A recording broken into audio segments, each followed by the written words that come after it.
You're muted, Olivia.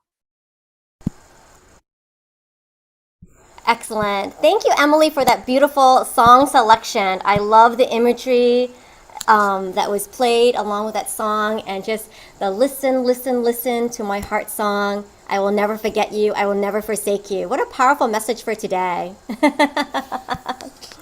Excellent. I am so thrilled to be presenting to you our next speaker. Her name is Emily Shull. And, the summit is not just for you, the attendees, it's also for us.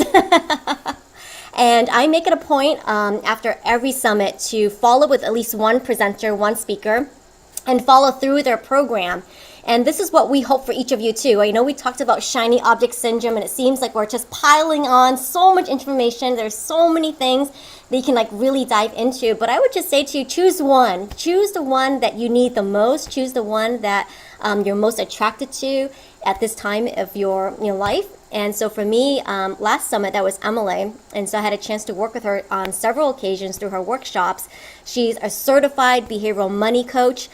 She's a behavioral consultant to financial advisors. And she created Me, Myself, and Money precisely to help you understand and heal your relationship with money. So that way you can attract, keep, and enjoy your money without any anxiety or avoidance. So she is known for her calm voice, her non-judgmental manner, and the ability to transform the way you think about money and about yourself. So today, Emily's talk title is going to be, What's Money Got to Do with It? Take it away, Emily. Thank you so much, Olivia. And thank you, Irma and Steve. This is my second Sing Your Heart Song Summit, and I'm so happy to be here.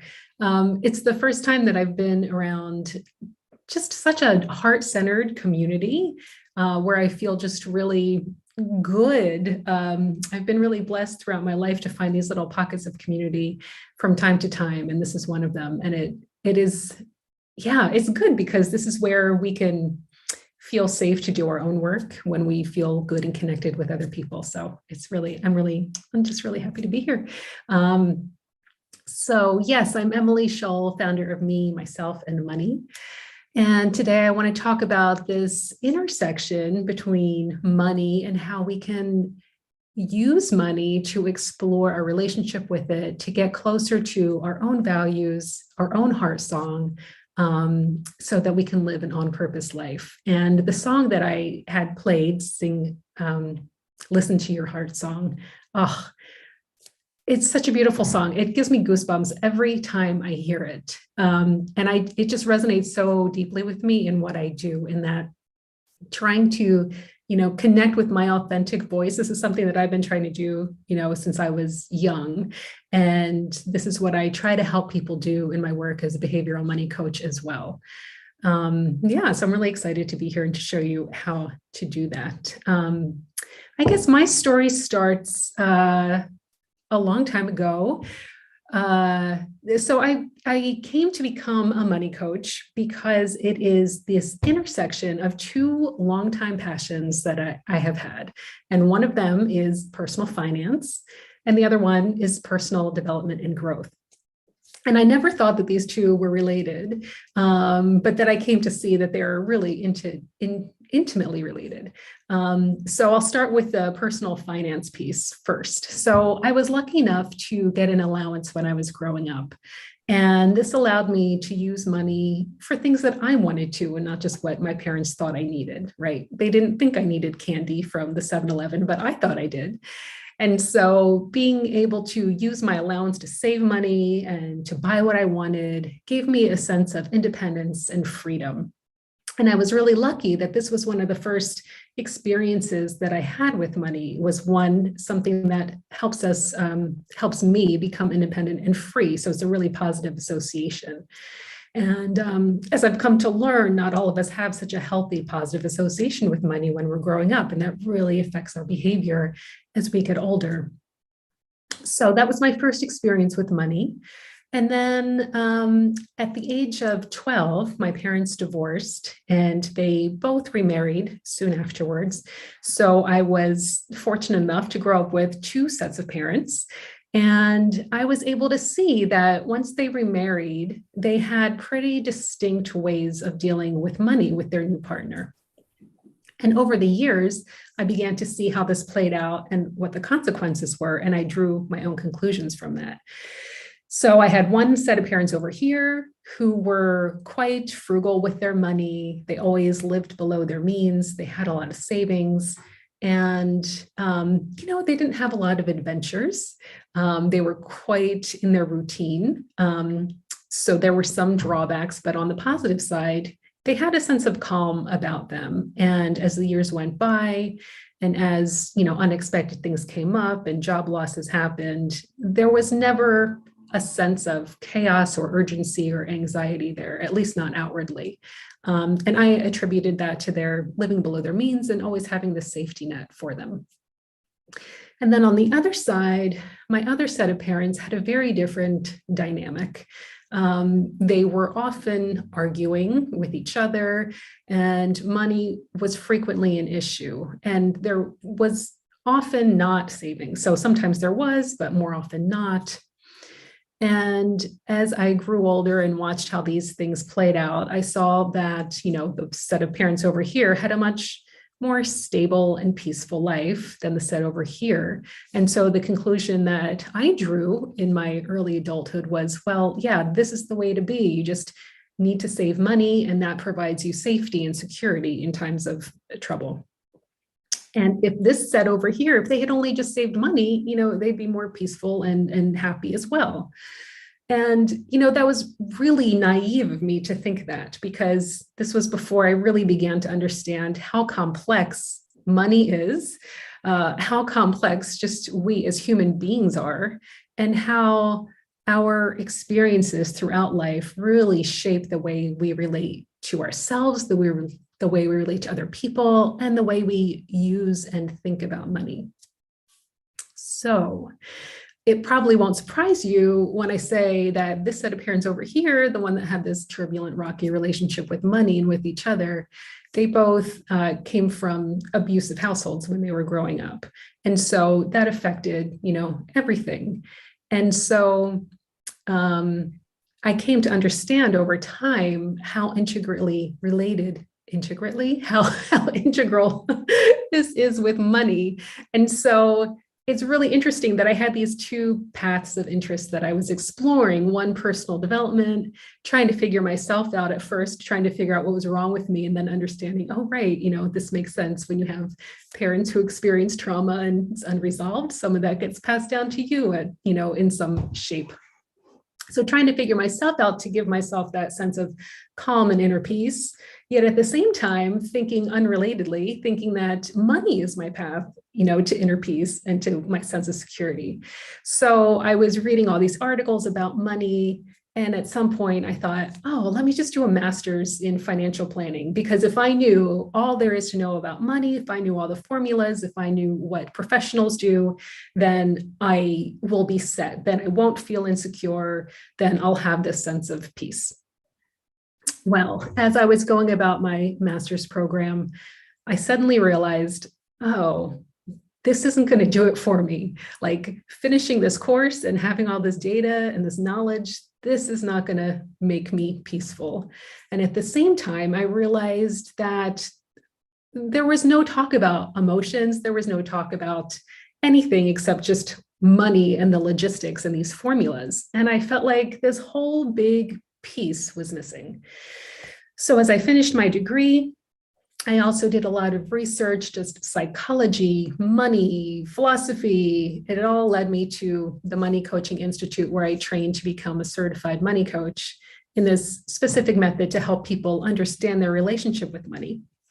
And this is where these two longtime passions came together for the first time for me. And as a student of this training, I also had to do money coaching myself. So I had to be a client of it.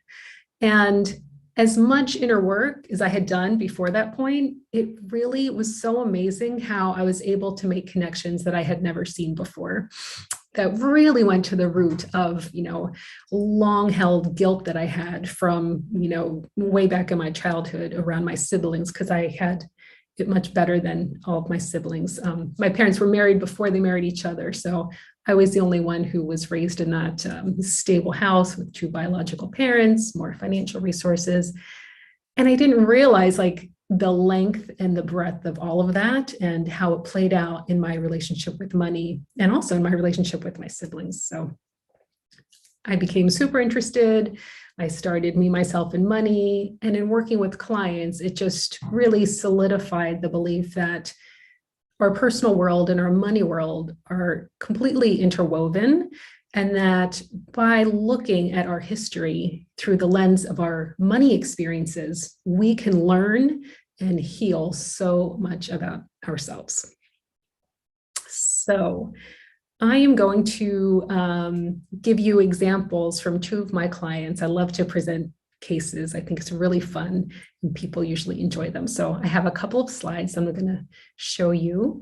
And at the end, there's going to be time for sharing as well, because in my experience, we're all taught that no one likes to talk about money, but in my experience, people really do, as long as they feel that they're in a safe place to do so. So that is what I try to do, is hold a safe space. Of course, I can't find my presentation at the moment. Just give me 1 second.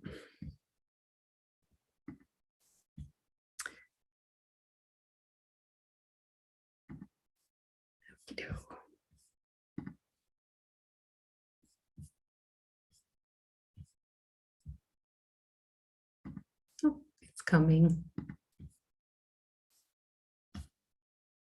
Here we go.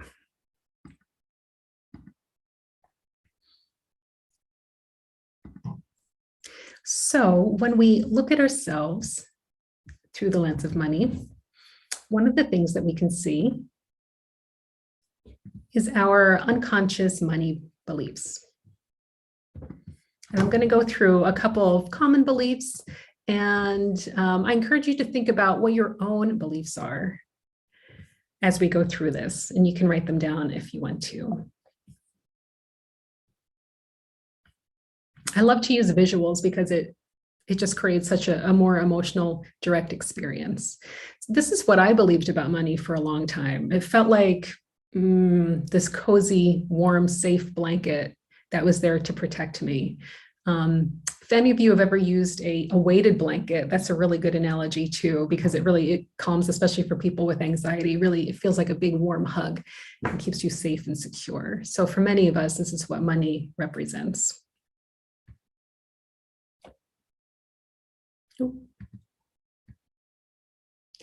For some of us, money equals hard work. And when we think about money or the thought of acquiring lots of money, we think, well, that's impossible to do without backbreaking work, either physical labor or mental labor that takes up more time than we really want it to.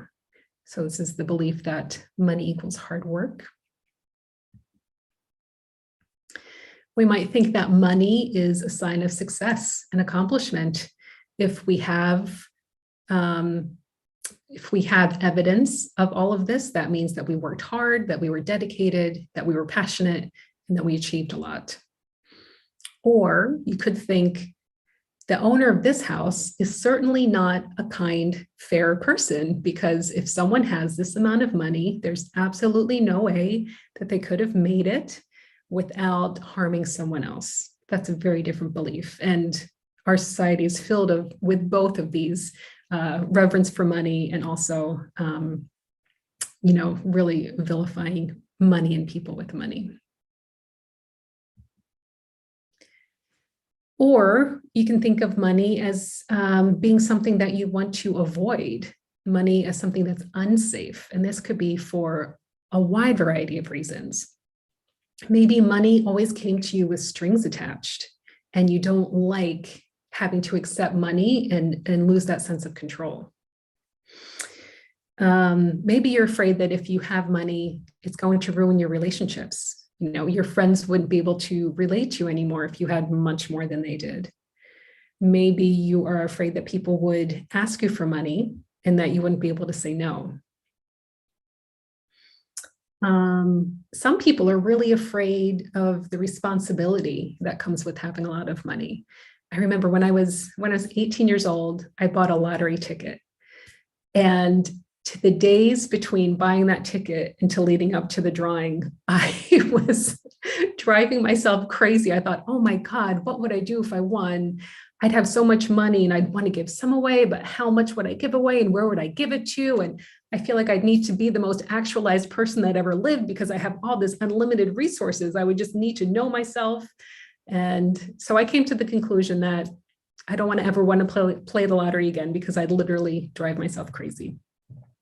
But I don't feel that way anymore. I'd love millions of dollars because now I feel like I trust myself and I would be a really great steward of that. So those are just some examples. There are many, many beliefs about money. And if you have some yourself, if you want to put in the chat, go ahead.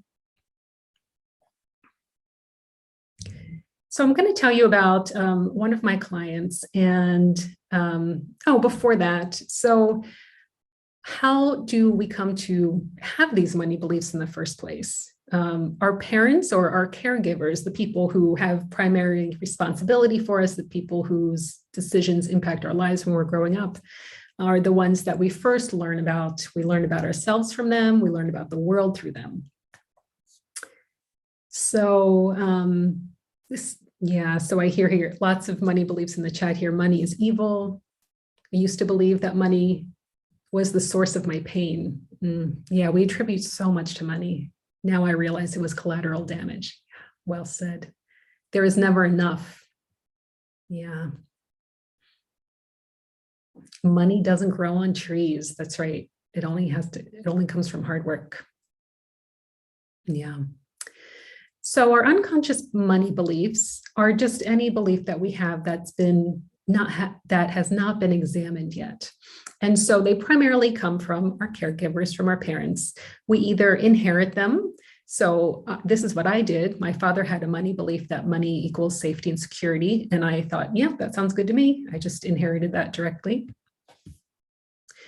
We could react against our parents' beliefs, so form a separate one from them, but it's really just in reaction to theirs. We don't agree with that. We're going to do something different. It's still unconscious unless we really think about it. And then we can develop them through our own lived experience, which I'll give you an example of. So my client, Jennifer, when we worked together and one of the couple of things that we did was to look at her money beliefs. And I always like to look at where they came from. So we look at her parents and what they believed. And this is simplified. Her parents didn't believe just one thing about money each, but these were the dominant thoughts that came across as Jennifer saw them. And so she grew up, she was quite affluent, very upper middle class, not soaking rich, but very, very comfortable, very well-to-do in her neighborhood.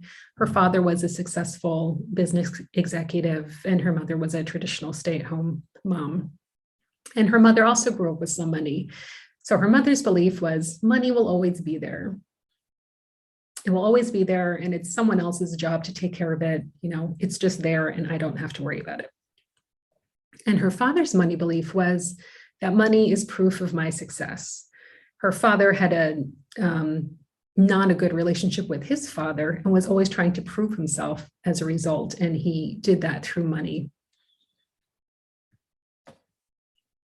And so Jennifer first inherited this belief from her mother that money will always be there, because that was her experience growing up as well.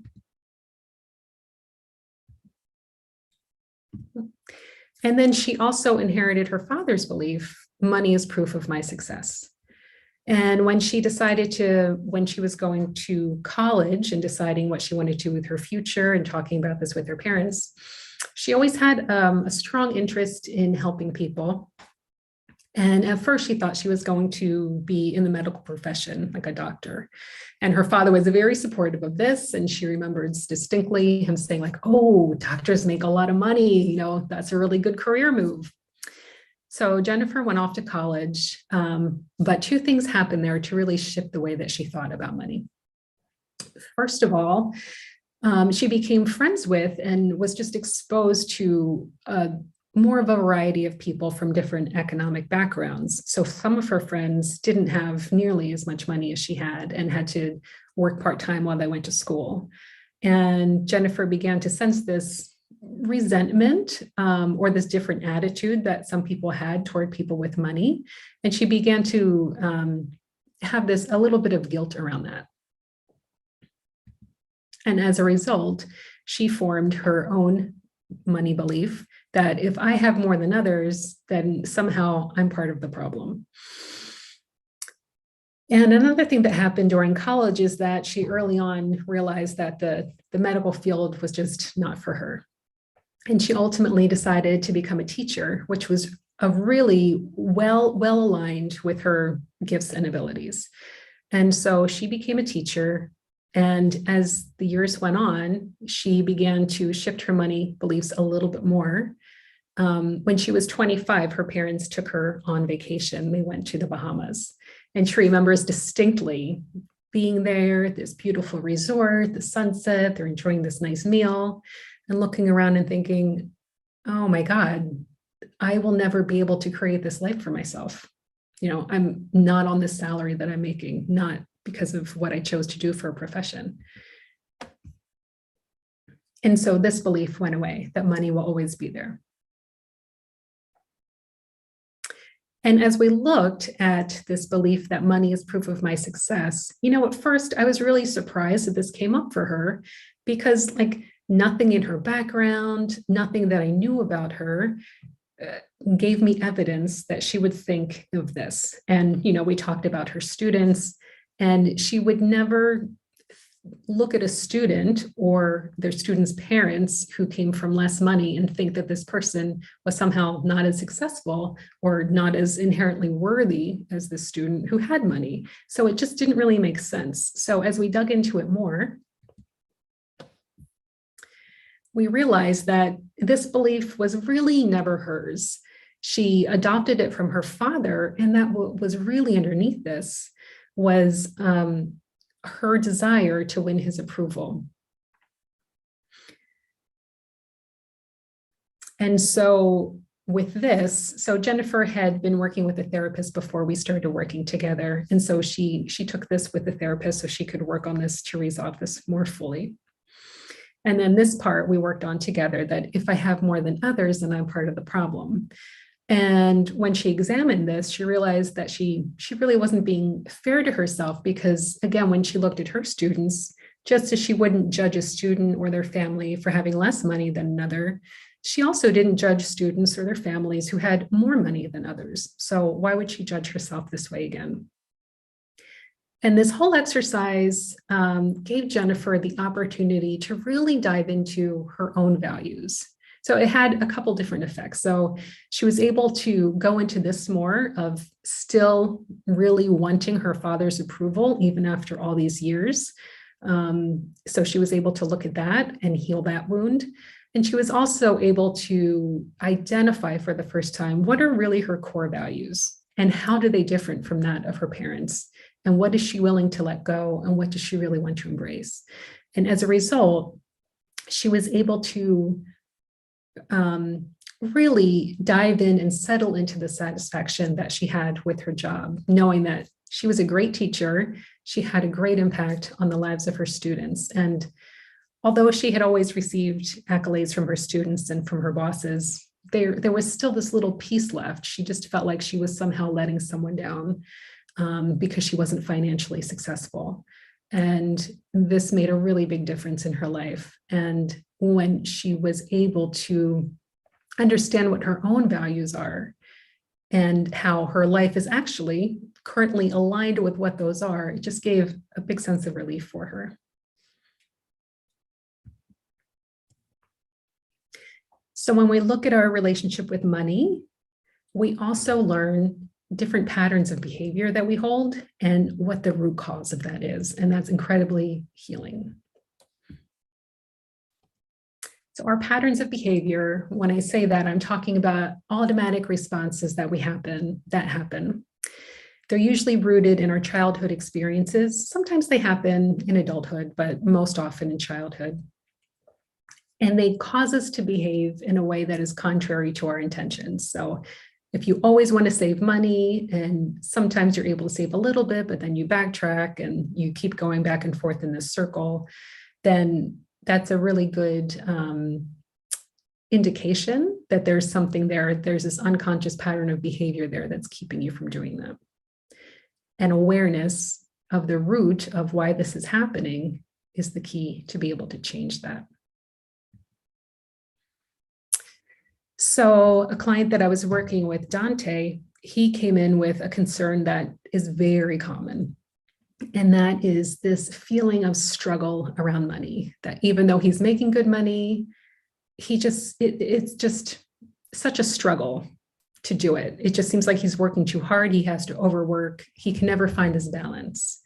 And sometimes he has money in his savings, sometimes he doesn't. And it just all feels like this constant struggle, like he's on this hamster wheel.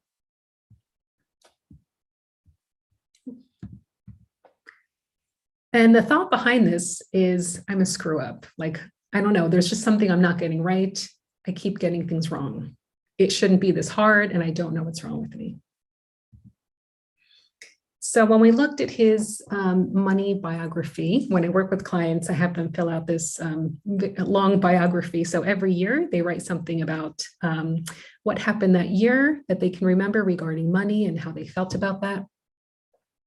So when we reviewed his, what I saw was this pattern of he would work for a period of time, really get burned out. He'd either quit or would get laid off, take a break, and then repeat it again and again and again. And so that was his pattern. And then when we went to look for the origin of that, when I looked at the earlier years of his biography, I saw that his parents were not very present in his life. They really kind of let him do his own thing, and they didn't provide the age-appropriate support that he needed in order to gain confidence as he went through school. He was really fortunate that he was very bright, so he was able to get good grades with little effort. But then when it came to college, that didn't work anymore. The workload was just overwhelming, and he was studying engineering, and that's not something you can just fake. So he dropped out of college for a time, worked, and then eventually went back part-time, did really well, finished his degree, but he always felt badly that he didn't do that like the correct way. And he just often felt overwhelmed. So with work projects, and also in his personal life. So when we looked at this a little more, it became clear that the underlying cause of this was learned helplessness, which simply comes from when we don't have the age-appropriate support we need when we're growing up. So his parents never sat down and said, you need to finish your homework. Let's try to figure out a strategy for how you can do this best. A really good example of this, when he was 18 or 19, he bought his first car, and his mother had to come with him. It was his money, but she had to transfer it to him. So she came along, and he bought this real just piece of junk car that barely ran for, I don't know, $500 or $800. And thinking about this as he was recalling it, he said, I can't believe my mom let me do that. Like, it was such a piece of junk. And so there was no intervention, any type of education here to say to him, are you really sure you want this? It might break down. Do you have money to pay for that? Do you have money for the maintenance and for the gas? And so, she just let him do it. He did it. And that was just one of many, many, many experiences like that he had growing up.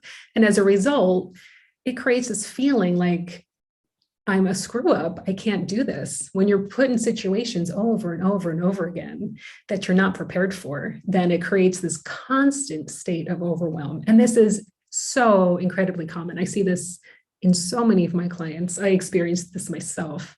It's very, very common. And so once he was able to see all this evidence and put it all together, he was able to view his history in a different way.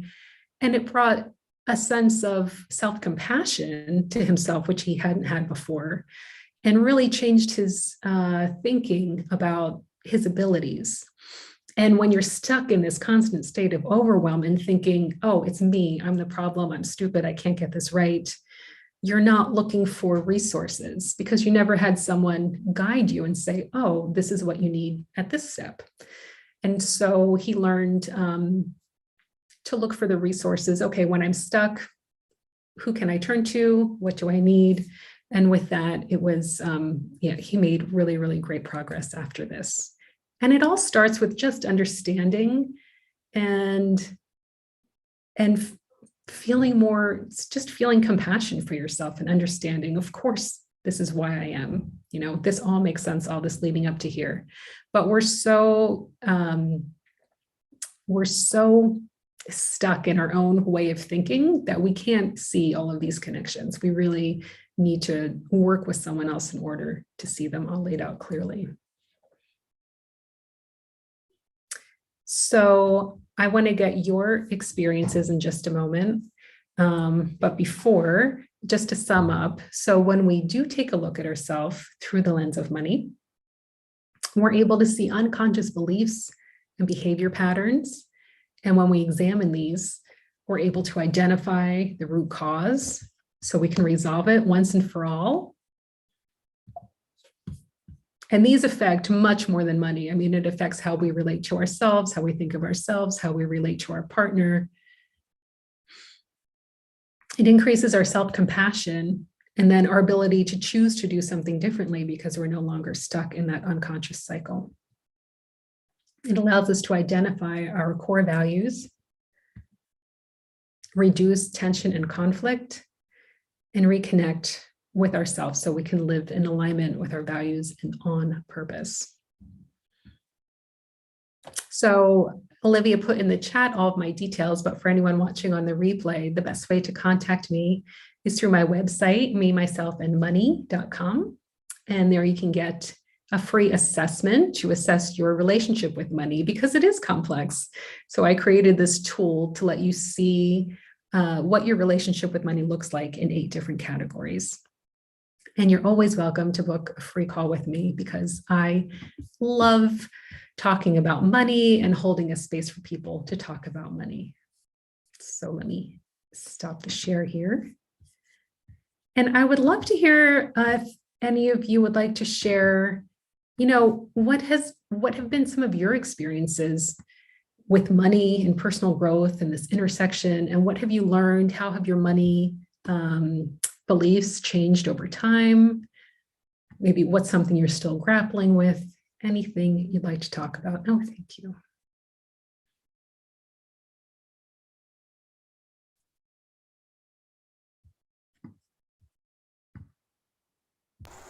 I just put in the chat, Emily, that beyond the knowing where you stand with money, I love the money archetypes quiz too that you have up on your website. Thank you. I actually don't have that on my website anymore, but I have this new assessment, Okay. which is also really awesome and provides really in-depth information about all the different facets of your relationship with money and where you stand. I'll share, Emily. It's Catherine, yes. Catherine. So I think one of the challenges in my life has been about increasing my income. And as you were talking about the different beliefs and the different ways we learn things, I know one of the things I realized early on my journey of exploring money, because like you, I love personal growth and money is cool. So I really appreciate your journey with it. But I realized that I didn't want to be like my mother. And my mother has plenty of money, but I don't like how she interacts with me about it. And I don't like how she interacts with other people because she'll try to manipulate me. Now that I'm older, I can really hear it. She's like, well, if you don't do this, you're not going to get this $100. And I'm like, well, F you. Now that's what I do. But it's like, wow, I've gotten that from day one practically. And what did that do to me? A part of what it did to me is I don't want to be like her. And that's such a conflicting message inside of myself, because if we don't make good money, we can't have the freedom to live the lives we want. So I know that's something that, I'm continuing to explore for myself to break free from that. And I've obviously made some progress, but there's still more work. Anyway, that's just something. Just wanted to put that into the mix here for us. Thank you, Catherine. Yeah, you bring up such that's so common to have these conflicting beliefs about money. Like on the one hand, of course, I want to increase my income. And on the other hand, oh my gosh, there's this thing that I never really thought about. And that's almost always the case. And I didn't want to make the case study too long, but in Jennifer's case, there was also some of that too, because her mother was a stay-at-home mother. So that's what she knew of being a woman. And so she was really conflicted also when she was thinking about a career, because part of her thought, well, I can't earn a lot of money and be successful and be a good mom at the same time, because moms spend all their time with their children. And so on the one hand, she wanted to please her father and be successful financially. On the other hand, she wanted to make sure that she had time for herself and for her children to be a good mother, and saw this conflict. That's really common as well. Yeah. Yeah. That's why we can learn so much when we just start to look and peel back the layers. Yeah. Thank you. Steve. This is like a watershed moment for me, Emily, so thank you. I'm realizing that my parents on the external side always fought about money, but I don't think the problem was even money. I think it was honestly that my parents were in a mixed orientation marriage. My dad was gay, my mom was not, and they never talked about it. So the safe thing to talk about was money, and how, if you would just, and mom came from a very wealthy family and dad came from a very poor family. So there was all kinds of conflict. And I was kind of the responsible one in the family. So any problem that came, I was with the peacemaker. I was the one that, solve this problem, solve this, do that. And it just honestly pissed me off. And so as soon as I was able to, I moved 1,000 miles away from everybody in my family, and just really removed myself until essentially when my dad died roughly 9 years ago. And just really went through and I was already going through a big struggle myself. But it's just so interesting to me how money can look like the problem when it really isn't, that it's kind of like the surface level stuff rather than the deeper rooted stuff. And like I said earlier in the chat, that I saw money as being the source of the pain, not just kind of a collateral damage or something that, kind of is in the environment. And the funny thing is, I'm really good with numbers and I'm really good with money, but I have avoided it just because of all the stuff that's associated with it. In the last year and a half, I've really started to change my relationship with money such that it is something that actually I really have a passion for. So thank you for everything you shared that brought up all this stuff, because I don't think it would have come up otherwise. No, thank you so much, Steve. I really appreciate that. I'll share a little bit about Jackie. what I experienced as a child. My dad worked really, really hard and had several jobs all the time when I was growing up, but my mother always complained that we never had enough, right? And I remember shopping with my mom for school clothes every fall. And we'd go in and buy all these clothes, and then we'd put them on layaway. And we never took them home. We had to wait 90 days for them to be paid off, right?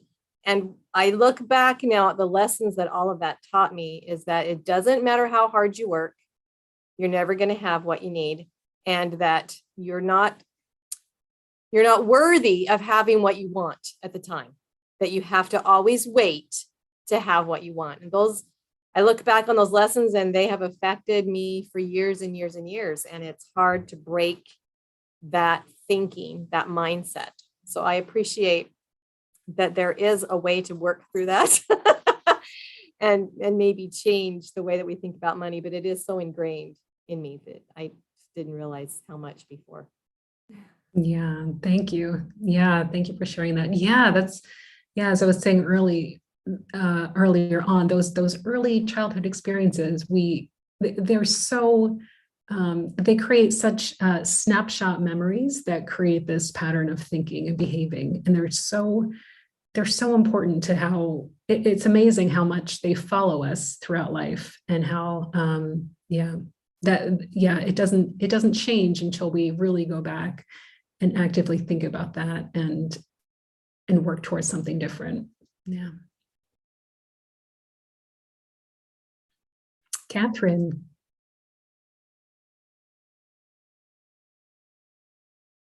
Had to get myself off mute. I guess I could let you see me too. Hello. I had it both ways. In some ways, I was extremely lucky. I grew up in a very progressive home. Both my parents worked full time. Both my parents looked after us kids. Both my parents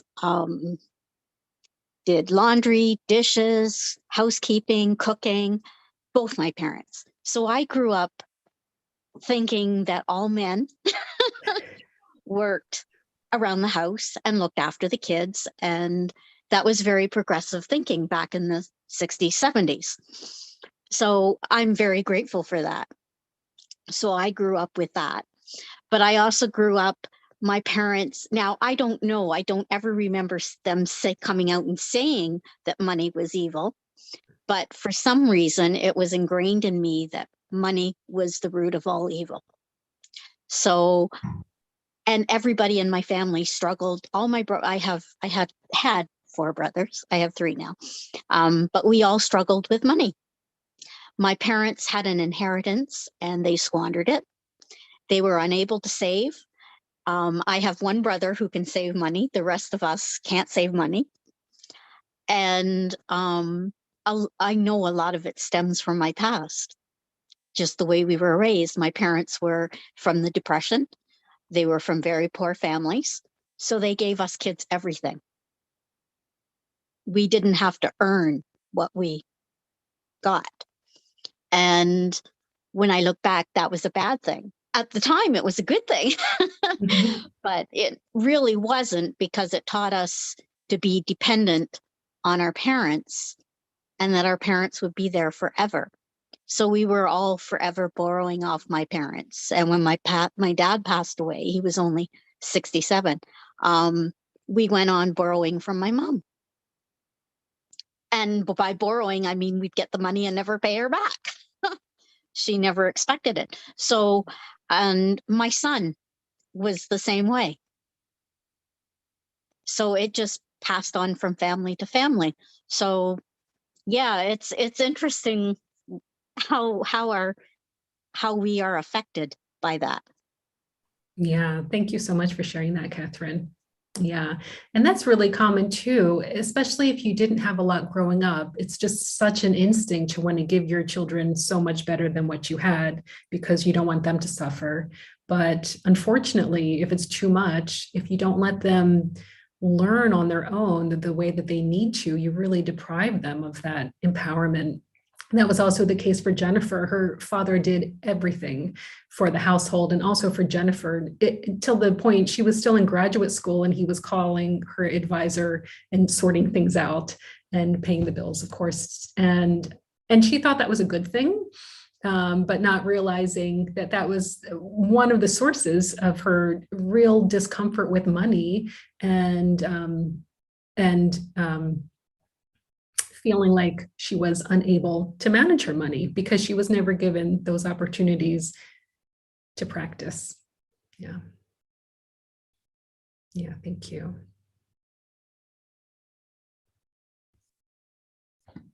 Anyone else? Would anyone else like to share? You can raise your hand or just unmute yourself. Okay, can I share? I am muted. Yeah, Christina. I have my hand raised. Thank you. Actually, this is more of a question than a share. For me personally, not only in my brand, but also my personal life, I do a lot. I am an adult child, so I do a lot of work with ACA, a lot of 12-step work. Another piece of the puzzle when I first became an entrepreneur is I read The Latte Factor, and that gave me the courage to be an entrepreneur. So I was curious because what I learned from The Latte Factor was setting my priorities. I realized if I can afford these 3 things, I'm good. And through that, I've always been frugal, and I've actually been able to live a very frugal lifestyle, like through the pandemic and even currently. And then the other piece of the puzzle is the ACA and the work I've done with Landmark. You know, you deal with your childhood traumas, you work through your steps, you relinquish the stories and whatnot. And when I heard you talk about your clients and the case studies, I couldn't help but hear those things. And my question is, how when you're approaching clients, or how when you're presenting your services, how do you engage with people in a gentle way? Because I feel like these topics can be very sensitive. And I know, because I feel like my brand deals with it from a different perspective. And it's not something you want to point out, because I've actually had to walk away from a business partner because a business situation, because in another relationships, because they were adult children. I couldn't be their savior. I couldn't do it anymore. And so I was just curious, from your perspective, from your business and your clients, how you approach that, in a gentle way while also doing the work that you do. I was curious. Yeah, no, thank you for that question. And I love the work that you do. And yeah, when I first learned about it, I'm like, oh, this is so like, kindred spirit here. It's very similar work, but from a very different perspective. Yeah. I just share my message, and it resonates with many people. And for those people, they're ready to hear it, and it works for them, and it makes them think. And some of them, they want to work with me, but it isn't for everyone, and not everyone is ready to hear it. And that's just the case. And those people would probably never work with me anyway, and that's fine. And they, I consider what I do on a continuum of care. And so many of my clients have been in therapy before they work with me, and I help them just connect those pieces that haven't been connected in therapy. And then they work with me, and then they go on to therapy afterwards. So it's just a matter of where you are on that continuum and what you need first. Yeah, there needs to be some level of awareness in order to be open to do this work, because it's not easy, and it's not nice to come face to face with these things that you'd rather not deal with. Of course, that's why we have all of these automatic defense mechanisms to keep us from feeling all of that. So to answer your question, I share what I know to be true. And when that resonates with people, then they know that they have a space if they want to continue and do the work. Thank you.